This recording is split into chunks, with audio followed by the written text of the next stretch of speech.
Mobile के motherboard को repair करने के लिए सबसे पहले मोबाइल के मदरबोर्ड के हर कंपोनेंट के बारे में जानना होता है। मोबाइल में कौन-कौन से कंपोनेंट लगे होते हैं, किसका क्या काम होता है और कैसे वर्क करते हैं। सबसे पहले वोल्टेज किधर जाता है, कैसे काम करते हैं, इन सब चीज़ों के बारे में जानना होता है। तो सबसे पहले हम देखते हैं बैटरी कनेक्टर से। बैटरी कनेक्टर पे 4 सिरा होता है। पहला होता है वीवेट का, दूसरा होता है बीएसआई का, तीसरा होता है आईडी का और चौथा होता है जीएनडी का। यानी कि जो मेन हमारा होता है वो होता है वीवेट और जीएनडी। ठीक, वीवेट हो गया, जीएनडी हो गया। ये हमारे पास जो दिख रहा है आईसी, ये है आपका चार्जिंग आईसी हो गई। ठीक है, चार्जिंग आईसी हो गई। ये जो बड़ा वाला दिख रहा है कॉइल हो गया, और जो छोटे छोटे पॉइंट दिख रहे हैं वो रजिस्टर हो गया, और एक छोटी सी ग्राफिक आईसी हो गई, और ये जो होता है कॉइल होता है। ठीक, कुछ इस प्रकार से हमारे मोबाइल के मदरबोर्ड में कंपोनेंट लगे रहते हैं। ये होता है 4GPA होता है, 4GPA होता है।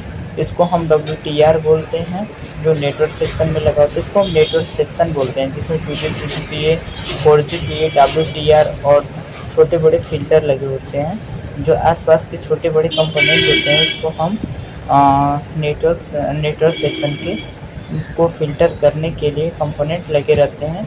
इनका बहुत मेन काम होता है। जो कंपोनेंट दिख रहे हैं सब नेटवर्क सेक्शन में लगे होते हैं। ये नेटवर्क एंटीना का बूस्टर है, नेटवर्क बूस्टर है। इसको हम हेडफोन जैक बोलते हैं, इसको हम टच जैक बोलते हैं। ठीक, और मदरबोर्ड के दूसरे सिरा पे देखेंगे तो इधर हमारा चार्जिंग का पत्ता लगता है, जिसमें सारे कंपोनेंट होते हैं। ये जो ब्लैक कॉइल दिख रहा है ये हमारा डिस्प्ले कनेक्टर का पहचान होता है। ठीक है, ये हमारा पावर की का पत्ता होता है, पावर की का पत्ता कनेक्ट होता है। इधर हमारा एमएमसी होता है, ये एमएमसी होता है जिसको हम स्टोरेज आईसी बोलते हैं। बाजू में हमारा सीपीयू होता है, जो सीपीयू इधर होता है, और सीपीयू और एमएमसी का मेन काम होता है।